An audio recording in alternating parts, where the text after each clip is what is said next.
Y estamos muy agradecidos con el Señor por eso. Estamos agradecidos porque 2025 está llegando a su fin y 2026 está a la vuelta de la esquina. Y estoy muy agradecido porque 2025 trajo muchas sorpresas, muchas bendiciones, muchas cosas hermosas. Y uno de eso es precisamente la viña. El que estemos aquí hoy es un regalo de parte de Dios, es un privilegio. Y creemos que vamos a seguir viendo a Dios obrar, a Dios actuar en los siguientes meses, en las siguientes semanas. Y yo solo sé que lo mejor en Él aún está por venir. Y lo mejor de Dios para tu vida, conforme su voluntad, aún está por venir. Y eso creemos y eso oramos. Y te voy a pedir a favor que inclines tu rostro. Vamos a orar, vamos a poner este tiempo en las manos del Señor. ¿Te parece? Oremos. Señor, estamos tan agradecidos por tu presencia. Gracias, Padre, porque no nos dejas. Gracias porque algo que fue constante en este 2025 fuiste tú. Fue tu amor, fue tu gracia, fue tu fidelidad, fue tu brazo guiando, tu brazo sosteniendo, tu brazo cuidando aún, Señor, en medio de nuestro dolor, de nuestras circunstancias. Tú fuiste inamovible, tú estuviste ahí. Señor, ahora en esta mañana queremos poner este tiempo en tus manos, queremos pedir que seas tú, Espíritu Santo, hablando a nuestras vidas, tu Espíritu Santo ministrando, y vamos a pasar los siguientes minutos, Señor, en tu palabra, y pedimos que podamos tener oídos para oír, ojos para ver aquello que tú quieres que veamos, y que podamos salir de aquí transformados, porque yo así lo creo. Yo creo que no podemos venir, no podemos estar expuestos a tu presencia, expuestos a tu palabra y salir igual que como entramos. Señor, que tu palabra haga lo que solamente ella puede y sabe hacer, que es hablar, enseñar, confortar, redarguir, transformar. Hazlo, Señor. En tu nombre estamos orando y pongo este tiempo en tus manos, en Cristo Jesús. Amén y amén. Te voy a pedir que si te traes tu Biblia, la abras en el Evangelio de Juan capítulo 1. Y en las semanas anteriores estuvimos hablando acerca de la luz. Y ese fue el tema central de este mes, de la luz. Y vamos a leer primeramente versículo 9 y versículo 10. Y de ahí vamos a brincar al versículo 14, que es el cual vamos a estar centrados y en el cual vamos a estar hablando en esta mañana. Dice, versículo 9, esa luz verdadera, la que alumbra a todo ser humano, venía a este mundo. El que era la luz ya estaba en el mundo y el mundo fue creado por medio de él, pero el mundo no lo reconoció. Está hablando de Jesucristo, está hablando de que Jesús es la luz verdadera, es la luz del mundo. Y entonces ya vamos al versículo 14 que dice, y el Verbo se hizo hombre y habitó entre nosotros y contemplamos su gloria, la gloria que corresponde al único Hijo del Padre, lleno de gracia y de verdad. Y en esta mañana vamos a hablar acerca de la luz que permanece. Y esa luz que permanece es una luz que se vuelve presencia. Y yo quiero invitarte a que el reto es que podamos pensar y podamos considerar hacer del 2026, ser intencionales en poder hacer habitación en la presencia de Dios, que podamos hacer habitación en su palabra. Y la primera cosa en esta mañana es, según el texto, es una presencia que decide quedarse. Dice, y el Verbo se hizo hombre y habitó, ¿dónde? Entre nosotros. Y me llena, más bien, no es me llena, es me cuesta trabajo poder comprender esto. Juan 1:14 es la base esencial de lo que en teología se conoce como cristología, que es el estudio de la persona de Cristo Jesús. Y es la base fundamental porque está diciendo que la segunda persona de la Trinidad, el Verbo, el Logos de Dios, se encarnó, se hizo hombre y habitó entre nosotros. El agente de la creación se hizo criatura y el que creó el universo ahora nace como ser humano. Y estaba investigando y hay una oración que hacen las iglesias orientales cristianas, que transmite a la perfección este asombro que a lo mejor tú y yo hemos perdido, porque ya estamos acostumbrados a si Jesús vino, y más en estas fechas, Navidad, y recordamos que Jesús vino y olvidamos que el Verbo se encarnó, se hizo hombre, y la palabra interesante también ahí es habitó entre nosotros. Y esta oración dice: vemos a los oradores más elocuentes tan mudos como peces cuando hablan de ti, oh Jesús, nuestro Salvador, porque les resulta imposible expresar cómo eres hombre perfecto y Dios inmutable al mismo tiempo. Resulta imposible expresar cómo eres hombre perfecto y Dios inmutable al mismo tiempo. Y el que el Verbo se haya hecho carne, se haya hecho hombre y habitar entre nosotros es la única base o lo que era necesario para que la humanidad entrara en el reino, tuviera comunión con Dios y formara parte de la familia de Dios. Por lo tanto, Él tenía que entrar en el reino de la humanidad y proveer redención, proveer salvación, que es lo que recordamos al principio del servicio con la Santa Cena. Pero quiero llevarte a esa palabra que está ahí al principio del versículo 14. Y el Verbo se hizo carne, se hizo hombre, depende de la traducción que estés leyendo, y habitó entre nosotros. Habitó. Y la palabra aquí en griego para habitar significa montar una tienda de campaña. Es fijar residencia o morar como si se estuviera en una tienda de campaña. Y la palabra en griego aquí hace alusión a algo que tú y yo entendemos, o a lo mejor ya has escuchado antes. Quizá una mejor renderización del término griego sería que Él hizo tabernáculo entre nosotros. Tabernáculo. Y ¿te acuerdas que en el Antiguo Testamento no había un templo erigido, sino que cuando el pueblo de Israel estaba ahí en el desierto, ellos levantaron algo que se llamó tabernáculo, que eran como tiendas grandes de campaña, más o menos, y había un lugar ahí que se llamaba el lugar santísimo. ¿Y qué sucedía ahí? La presencia de Dios descendía, la gloria Shekinah llegaba ahí. Y aquí la gloria Shekinah se refiere a Dios habitando entre su pueblo. Por eso el tabernáculo era importante, y más adelante aquí en la viña lo vamos a estudiar, pero estaba el tabernáculo en medio y todas las tribus de Israel se acomodaban alrededor del tabernáculo. El tabernáculo estaba en medio y era el centro de vida, el centro de todo para el pueblo de Israel. Entonces, quiero llevarte a que entendamos esto, la importancia de que Él habitó, de que Él hizo tabernáculo en la tierra. La gloria de Dios, esta gloria Shekinah, hacía que el tabernáculo fuera el lugar más sagrado sobre la tierra. ¿Por qué? Porque ahí la manifestación física de la presencia santa de Dios era visible para el pueblo.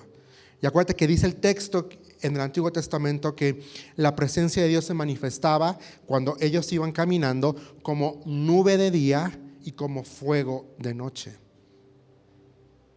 Entonces, la morada de Dios entre su pueblo era demasiado importante para el pueblo de Israel. Era algo que ellos decían, era lo más, porque ellos podían ver y sabían que Él estaba ahí en medio de ellos.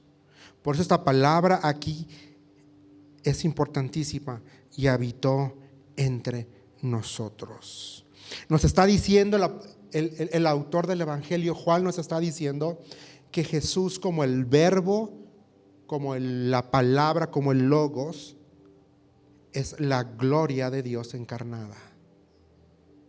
Es la gloria de Dios caminando Y si lo ponemos de esta otra forma, era la Shekinah de Dios caminó en la tierra y fue visible para aquel que tenía ojos para verlo. Y solo podemos ver y solo podemos contemplar a Dios por medio de la fe.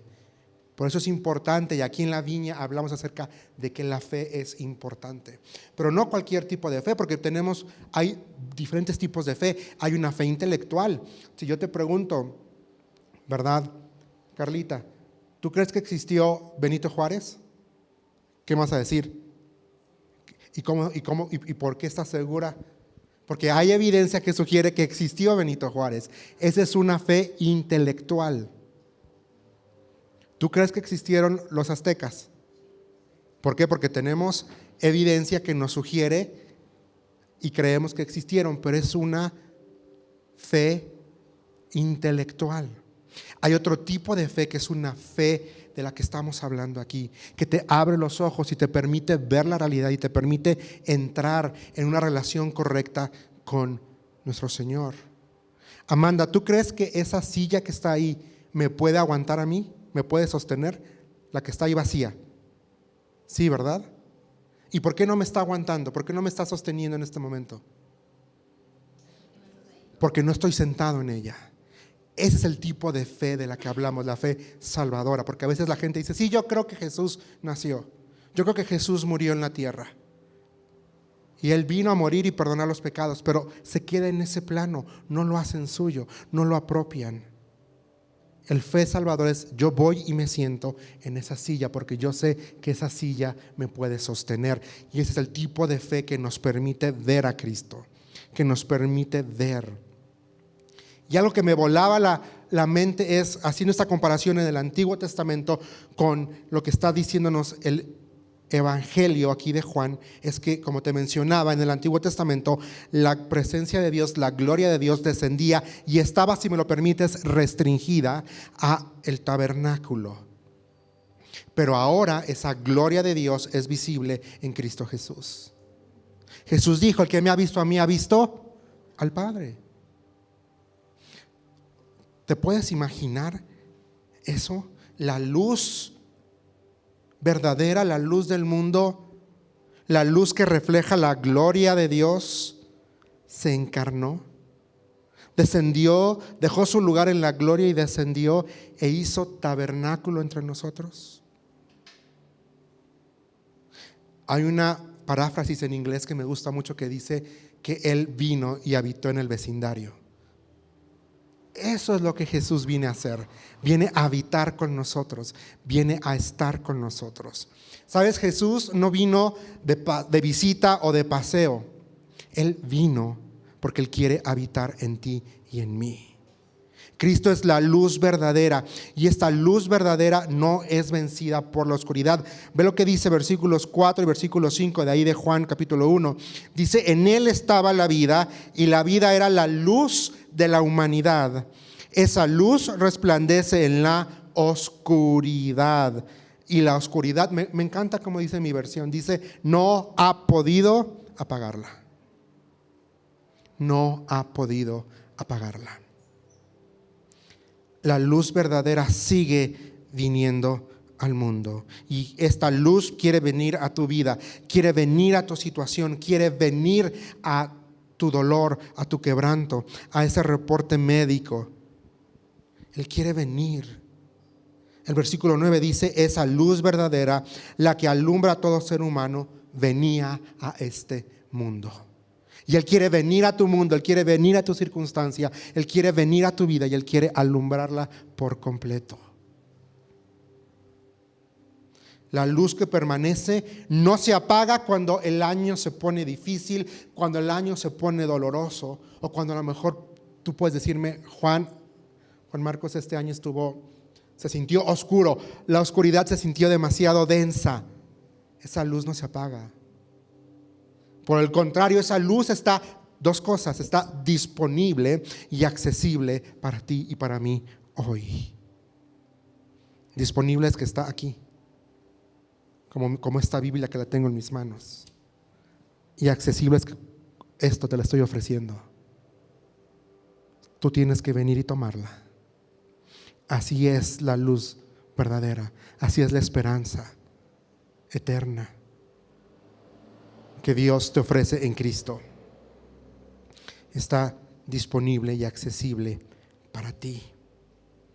Y esa luz es la base de nuestra redención. Y sabes, pensaba es el último domingo del año. Y estamos preparándonos para entrar al siguiente año. Y el reto es de que no se trata de que invitemos a Cristo a que nos acompañe en este 2026. Por el contrario, se trata de hacerle espacio en nuestra vida. De hacerle espacio para, como dice el texto, para que habite en nuestra mente, en nuestras emociones, en nuestras decisiones y en nuestra rutina. El reto es que esta luz verdadera, que el Verbo habite en nosotros y que tú y yo podamos habitar el siguiente año, podamos hacer habitación diariamente en su palabra. Que entendamos que esto es la palabra, la voz de Dios para ti y para mí. Y que Dios quiere tener comunión contigo, que Él quiere relacionarse contigo. Él quiere hablar a tu vida todos los días. Por eso aquí en la viña no nos cansamos de decir, lee tu palabra, lee la palabra, lee la Biblia. Y cuando la leas, te puedes hacer varias preguntas. Y una de ellas es, ¿qué dice el texto? Y después te haces la pregunta, ¿qué dice acerca de Dios? Y luego te puedes hacer otra tercera pregunta, que es, ¿cómo puedo aplicarla a mi vida? Y podemos irnos aún más. Si estás leyendo el Antiguo Testamento o si estás leyendo los Evangelios, te puedes decir y ves una historia, me imagino en este momento, Zaqueo. El Zaqueo, que era chaparrito así, que vivía en Jericó, dice la canción para niños, y que se subió al sicómoro y le gritó, Jesús, ¿quién eres en la historia? Ponte en la historia. ¿En dónde estás tú en la historia? ¿Eres Zaqueo? Que reconoce, que robó, pero cuando vio al Maestro, cuando vio a Jesucristo, dijo, ven a mi casa. No importa todo lo que hice, ven a mi casa. O eres la multitud que estaba ahí en las calles diciéndole, cállate, no lo molestes, cállate, no lo molestes. O eres la gente que está ahí diciendo, pero ¿cómo es posible que Jesús haya invitado a este pecador, a este ladrón, a su casa? ¿Quién eres en la historia? ¿Quién eres en la historia? Segunda cosa que quiero hablar contigo en esta mañana, aquí en el versículo 14, es una presencia que nos deja ver a Dios, esa luz que brilla. Y seguimos con el texto, dice, y el Verbo se hizo hombre y habitó entre nosotros. Y vamos a la siguiente frase, y contemplamos su gloria. Hasta ahí nos vamos a detener. Contemplamos. Esta palabra es muy interesante, porque esta palabra en griego significa mirar con admiración. Es contemplar algo que estimula tus facultades morales y mentales de una manera impresionante y asombrosa. Contemplamos. Es mirar con admiración. Es como cuando vas a un museo y ves una obra de arte y estás que dices, no inventes, qué impresión. O porque yo sé que acá hay varias personas que les gustan las fotos, las fotografías. Es cuando agarras y ves una foto y dices, wow, qué impresión. Y empiezas a hablar. A los que no somos fotógrafos, solo escuchamos, es que mira la exposición, es que mira la luz, es que mira la composición, es otra palabra que he aprendido. Eso es admirar, eso es mirar con admiración. Y es lo que Juan está diciendo aquí, y vimos y contemplamos con admiración. Y luego dice la gloria que corresponde, su gloria. Y gloria aquí significa, la palabra en griego es doxa. Y doxa significa un estado de alto honor. Significa brillo y esplendor. Y en la historia de la iglesia tenemos algo que se llama doxología. Y viene la palabra doxa, que es gloria, y logía, que es logos.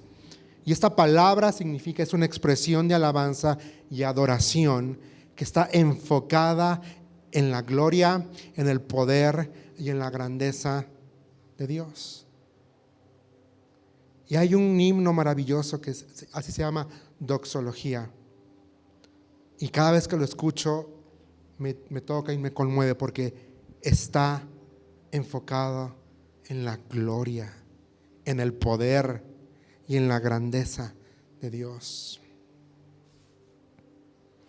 Y cuando esta palabra se utiliza para referirse a una persona, tiene que ver con cómo esa persona aparece a los demás, ante los demás más bien.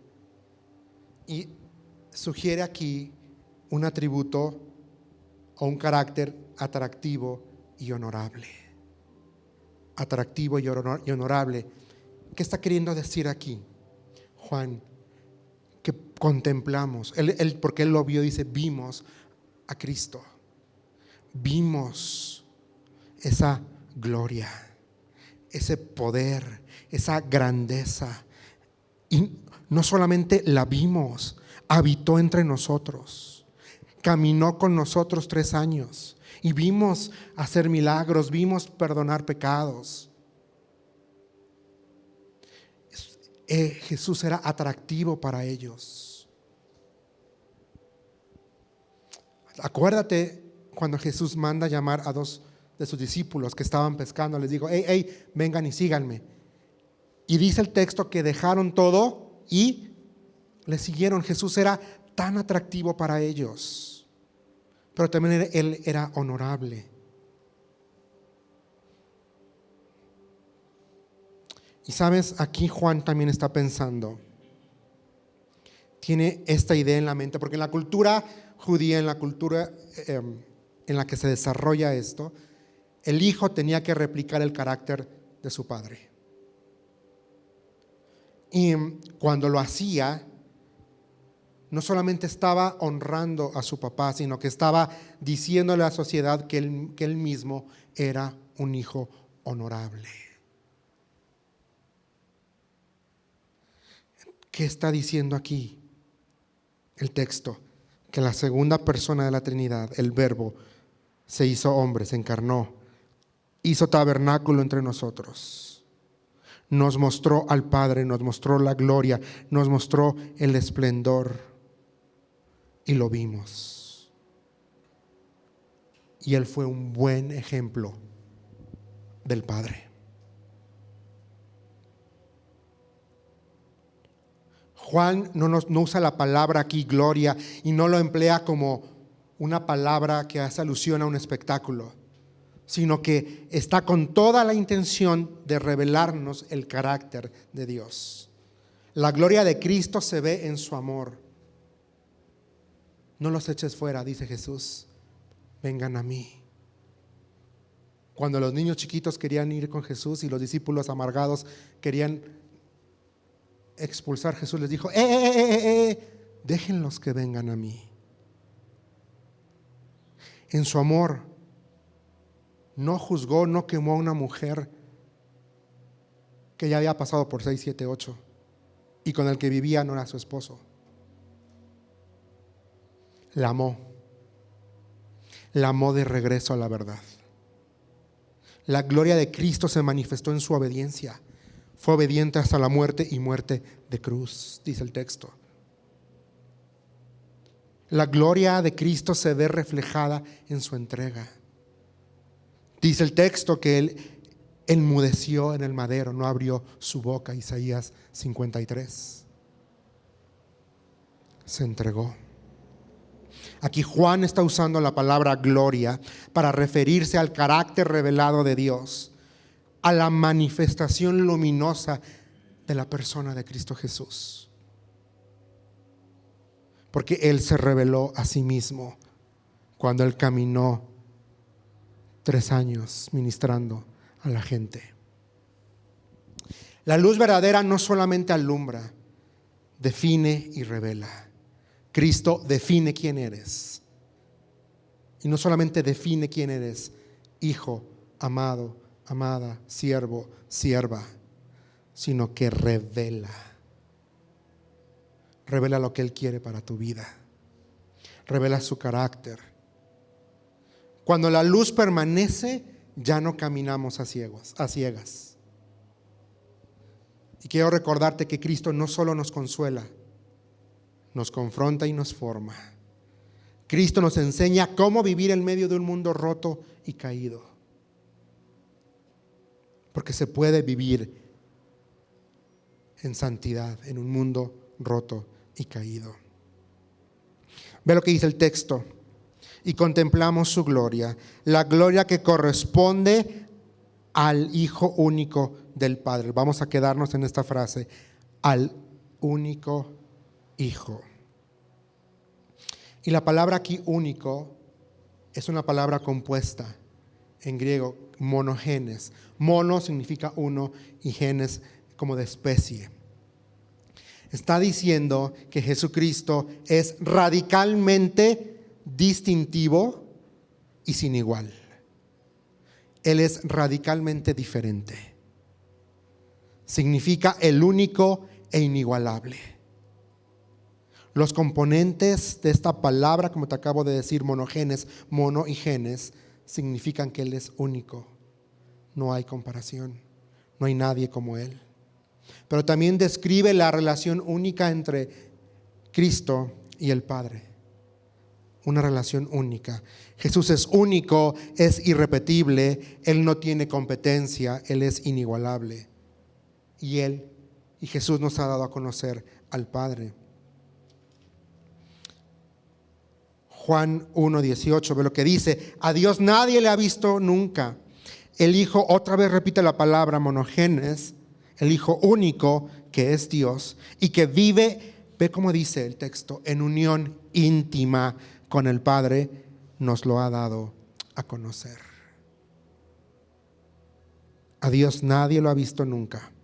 El Hijo único que es Dios y que vive en unión íntima con el Padre, nos los ha dado a conocer, dice el versículo 18 de Juan 1. Qué impresionante. ¿Sabes? Jesús no es uno más entre muchos salvadores. Jesús no es uno más en una lista de grandes maestros. Jesús no es uno más de los grandes pensadores, filósofos que han caminado en la tierra. Y Jesús tampoco es una opción más. Es la única opción. Jesús es único, es irrepetible, sin competencia. Él es inigualable. Y ¿sabes qué es hermoso? Que Jesús nos ha dado a conocer al Padre. Él nos muestra a Dios Padre, porque Él es el reflejo de Él. Él es el reflejo. Ve lo que dice el texto: a Dios nadie lo ha visto nunca. El Hijo unigénito, que es Dios y que vive en unión íntima, no se te olvide esa palabra, con el Padre, nos los ha dado a conocer. ¿Sabes? Aquí en la viña y como creyentes no seguimos y no creemos una idea o un sistema o una filosofía o un estilo de vida, sino seguimos al Hijo único de Dios, a que es único, al que no tiene par, aquel que es glorioso, aquel que es poderoso, aquel que es asombroso y aquel que en ese amor decidió descender y habitar entre nosotros y hacer tabernáculo entre nosotros. Quizá tu 2025 se caracterizó porque hubo muchas voces negativas. No lo vas a lograr, no lo vas a conseguir. No, pero tú no eres merecedor, pero no te lo mereces, pero nadie te quiere, nunca nadie más te va a... Pon ahí, tú sabes, esas voces. O también tu año tuvo dolor paralizante, una ruptura, una pérdida. También a lo mejor tuvo tristeza profunda tu año. A lo mejor tu año tuvo decepciones, muchas. Rupturas, mejor ni hablamos, me dices, Juan Marcos. ahí muere Juan. Pero sabes, en un mundo lleno de voces, de ideologías, de espiritualidades mezcladas, Cristo define nuestra fe. Cristo define nuestra esperanza y Cristo define nuestro camino. Eso es lo que creemos y eso es lo que estoy orando para mí y para ti para el siguiente año. Que Él defina nuestra fe, nuestra esperanza y nuestro caminar. Que no importa las voces negativas, no importa el dolor paralizante, no importa la tristeza profunda, la decepción o las rupturas, que podamos depender de Él. Porque Él, por medio de la fe, habita en nuestros corazones, dice la Escritura. Cuarta cosa que quiero llevarte en esta mañana es presencia que nunca se agota. La luz que es suficiente. Como dice el texto, dice: y el Verbo se hizo hombre y habitó entre nosotros y contemplamos su gloria, la gloria que corresponde al Hijo único del Padre, lleno de ¿qué? De gracia y de verdad. Lleno de. Quiero llamar tu atención a esa palabrita. Lleno de. Lleno. Aquí la palabra que utiliza Juan significa completo. Completo en extensión o en grado y en cada detalle. Te lo repito, significa completo en extensión, en grado y en cada detalle. Lo que está diciendo es que Cristo es completo de gracia y completo de verdad.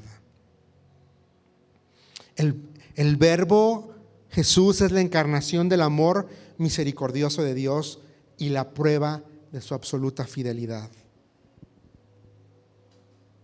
Es impresionante esta gracia que utiliza Juan aquí, esta palabra. Juan está tomando una idea del hebreo, de una palabra en hebreo que significa Gesed.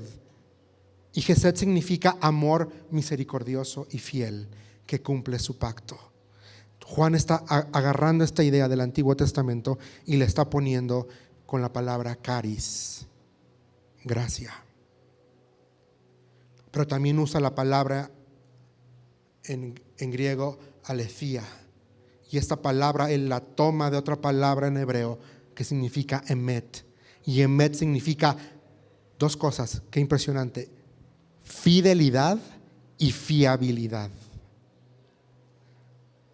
Fidelidad de que Él es fiel y fiabilidad es que tú puedes confiar en Él, de que Él es digno de ser fiable. De un Dios que cumple su pacto. Una fidelidad y una fiabilidad en la que no hay nada falso ni engañoso. Con Jesús, con Cristo, no hay letras chiquitas. Él no tiene letras chiquitas. Y Él no va a venir a cambiarte la póliza de tu seguro. Porque su póliza está comprada con sangre. La póliza es su vida misma. Él no va a venir a cambiarlo. El Dios del Antiguo Testamento, que es abundante en amor y fidelidad.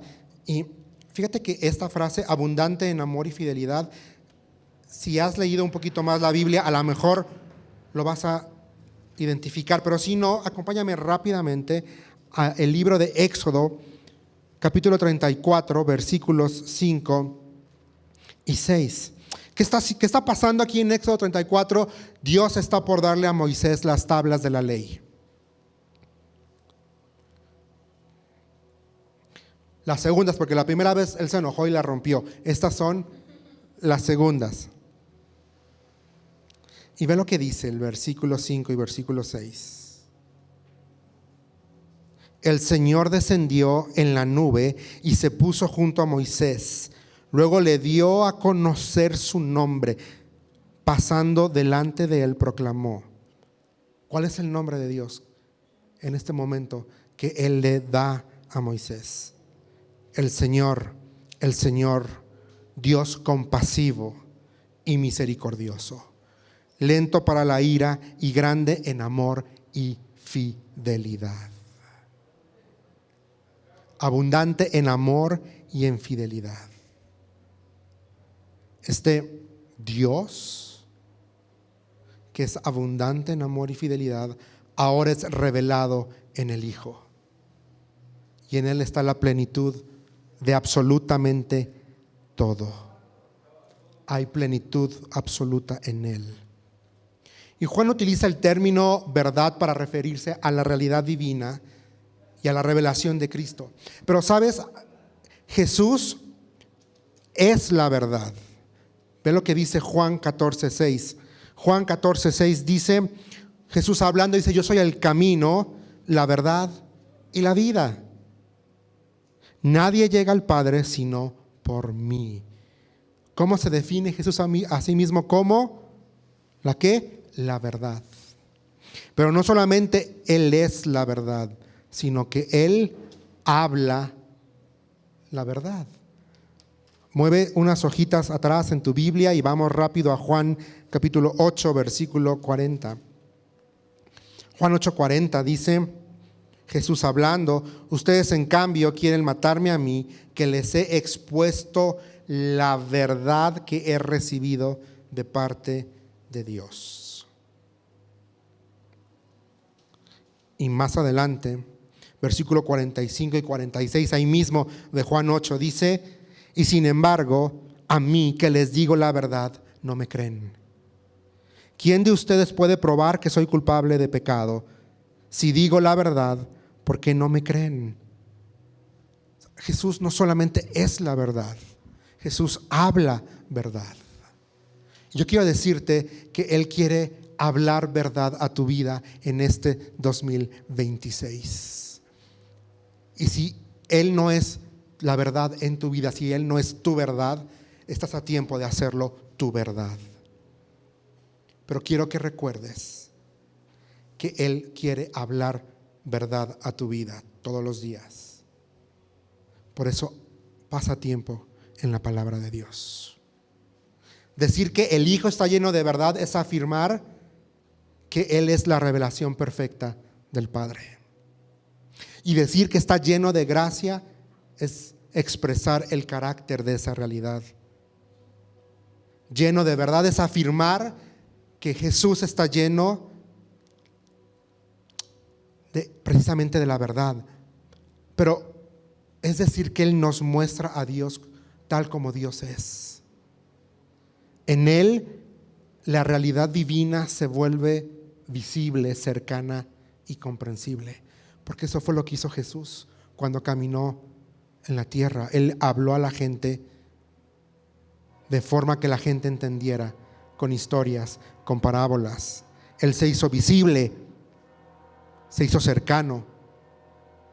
Él comió con los ladrones, estuvo con prostitutas, hablándoles del amor del Padre, con recaudadores de impuestos, con leprosos, y les hablaba verdad.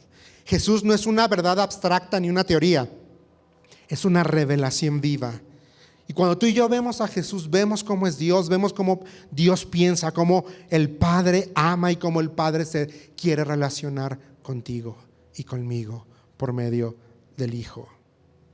Jesús es la revelación perfecta de esa realidad. No es una versión parcial, no es una interpretación humana, sino es la expresión fiel de quién es Dios. Y cuando decimos que Él está lleno de gracia, estamos describiendo el carácter de Él. La verdad que Jesús revela no es dura, no es fría ni es condenatoria, sino que viene envuelta en gracia. Eso significa que la verdad sobre Dios, como te lo dije, está marcada con la gracia. Es una verdad que se acerca, es una verdad que restaura, es una verdad que invita, es una verdad que perdona y que transforma. Es decir, Jesús quiere restaurar, Jesús quiere perdonar y Jesús quiere transformar tu vida y mi vida.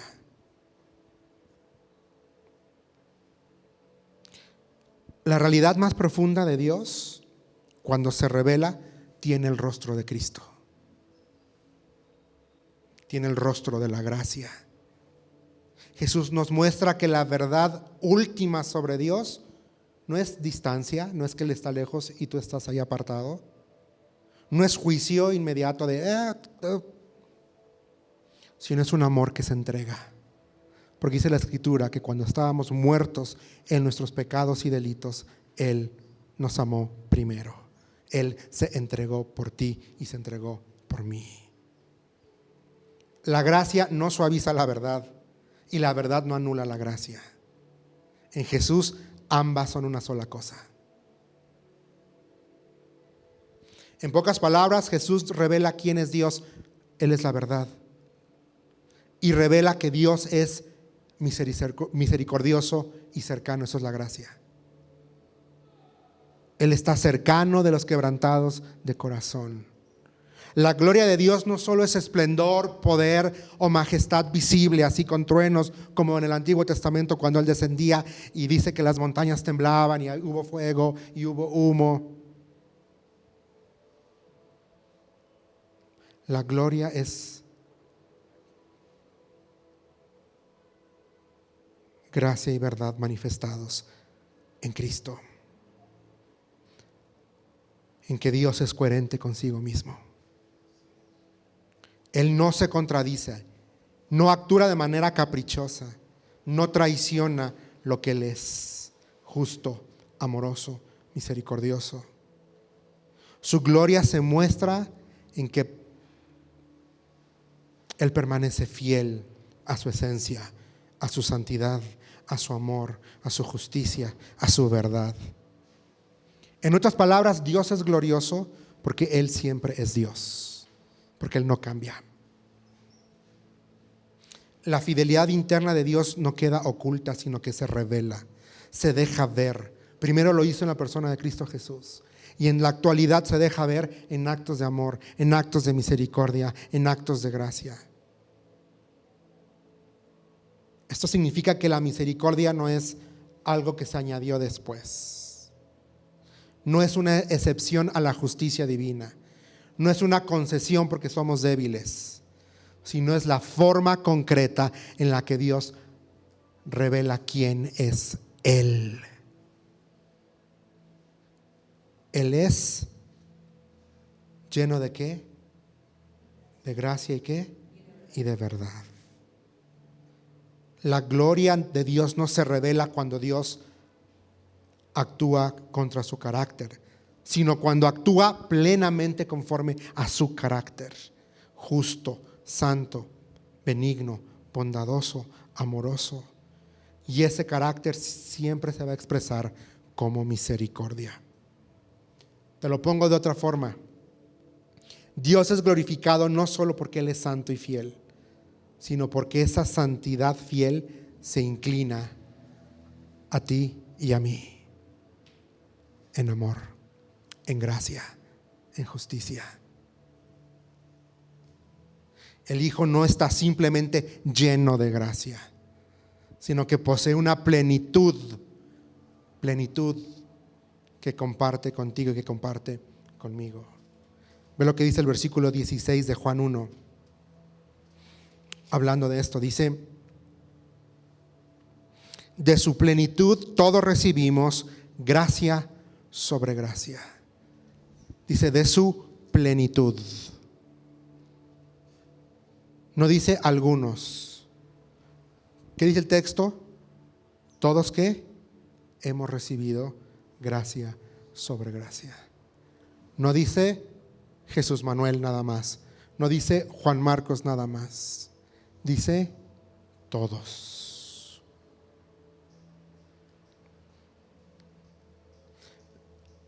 La gracia no es solo una cualidad que Jesús tiene, como si fuera un atributo más entre otros. No se trata de que Él reciba gracia o contenga gracia de manera pasiva. Aquí la idea es más fuerte. La gracia tiene su fuente en Él. Él es la fuente de gracia. Plenitud significa abundancia completa, sin carencia y sin límite. En Jesús la gracia no está fragmentada ni dosificada. O sea, Dios no te va a dar pedacitos de gracia. Te la va a dar abundantemente. Esto implica, cuando hablamos de plenitud, es que Él da de forma plena, total y perfecta. Plenitud significa que lo que Dios tiene para ti, para mí, no se agota, no se reduce cuando la compartes con los demás y no depende de circunstancias externas. No entramos al año nuevo desde una escasez espiritual o con escasez de gracia y de verdad, sino vamos a entrar al 2026 desde la plenitud de la gracia, es decir, desde la plenitud de Cristo. Cuando Cristo habita en nosotros, no caminamos solos, no caminamos vacíos, no lo hacemos con escasez, lo hacemos con y desde su plenitud. ¿Qué quiere decirte? Que la suficiencia de Cristo nos sostiene cuando las fuerzas faltan. Su plenitud llena, sostiene y fortaleza. Si el año que termina parece que te pesa demasiado, recuerda que Él quiere cargarte y sostenerte con su plenitud el próximo año. Ve lo que dice, y terminamos ya. Y el Verbo se hizo hombre y habitó entre nosotros, y contemplamos su gloria, la gloria que corresponde al Hijo único o unigénito del Padre, lleno de gracia y de verdad. Esta gracia es una gracia que transforma, que cubre. Es una verdad que nos transforma, que nos sostiene y que nos protege. Es un amor que no nos deja igual. Si Cristo habita en ti y habita en mí, estamos llamados a vivir desde la gracia, a caminar en la verdad y a reflejar su luz en el mundo. ¿Sabes? Este año que está por empezar no se trata de esforzarnos más, sino de permanecer. No se trata de producir luz, sino de vivir en la luz verdadera y de reflejar esa luz verdadera. Y mi reto para ti, para mí, para el 2026 es que podamos hacer habitación en su palabra. Es que permitamos que su presencia nos sostenga. Es que podamos vivir confiados en su plenitud y que podamos reflejar su gracia y su verdad. Que este año nuevo que está por comenzar, la luz verdadera no solo nos ilumine, sino que permanezca en nosotros y nosotros en ella. Oremos. Señor, estamos tan agradecidos por tu presencia. Gracias por tu palabra. Gracias porque tu palabra es verdad. Gracias porque te hiciste hombre y habitaste entre nosotros, porque decidiste hacer tabernáculo entre nosotros. Y gracias porque ahora te podemos contemplar en las Escrituras. Y podemos venir a tu palabra y podemos ver tu gloria y podemos ser expuestos a tu gloria, esa gloria que solo te corresponde a ti, Señor Jesucristo. Una gloria que es plena, que está llena, completa y que es abundante de gracia y de verdad para nuestras vidas. Señor, que este año que está por comenzar podamos habitarlo contigo, que podamos contemplarte en todo tu esplendor, que podamos caminar llenos de esa gracia y de esa verdad que tú tienes disponible para nosotros. No a cachitos ni pedacitos, perdón la expresión, sino completa, plena y perfecta. En tu nombre estamos orando y estamos agradeciendo en Cristo Jesús, Señor nuestro. Y decimos amén y amén.